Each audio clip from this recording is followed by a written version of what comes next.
It seems like every winter I tend to fall into the same old trap of just not spending enough time outdoors, even though I know that it does wonders for my mental health.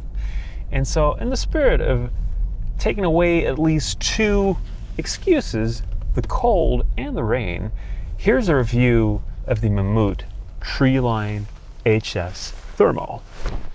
On paper, this is a very sensible concept, a version of Mammut's successful Treeline jacket, a fully waterproof Gore-Tex shell with down insulation underneath. So instead of juggling a shell and a puffy, you get one jacket that does both. Very simple and clean, very Swiss. In terms of wind and waterproofness, this is about as good as it gets with a water column of 28,000. Underneath that, you'll find 200 grams of down, which is substantial, but it's not deep winter expedition insulation. My buddy Philip actually used it on a snow trip and was super happy with it, but it's still not the thing that I recommend to wear standing around at minus 10 degrees waiting for the northern lights. And honestly, that's probably a good thing for hiking use. It is warm enough for cold, wet hikes, but it's not so overbuilt that you immediately overheat the moment that your heart rate goes up. Breathability is rated at an RET of less than 20.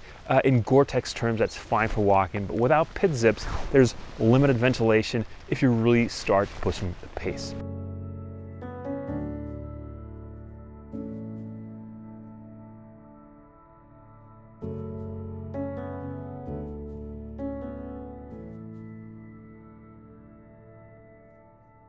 Sizing did surprise me a bit. I got the large version based on the size chart, but I think perhaps a medium would have been better.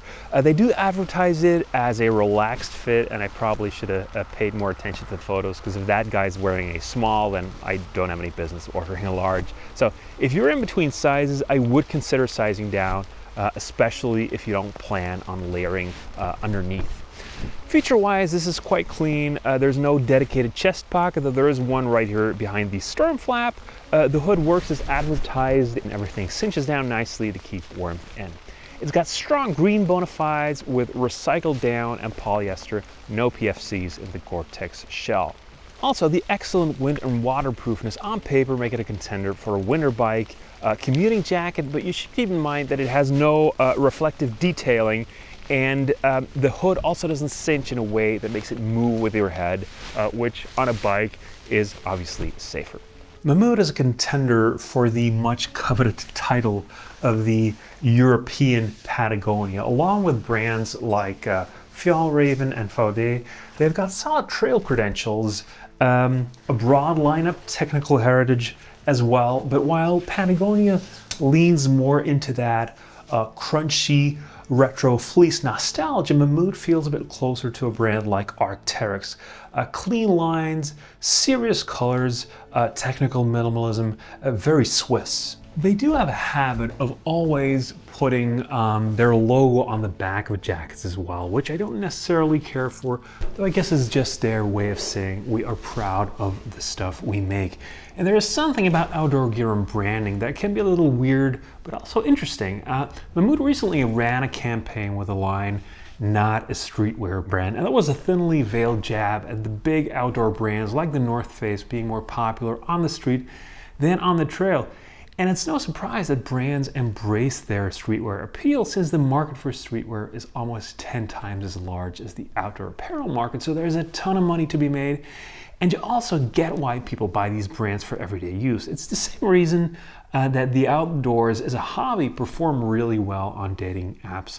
Like Tinder, it just makes you appear active, grounded, healthy, adventurous.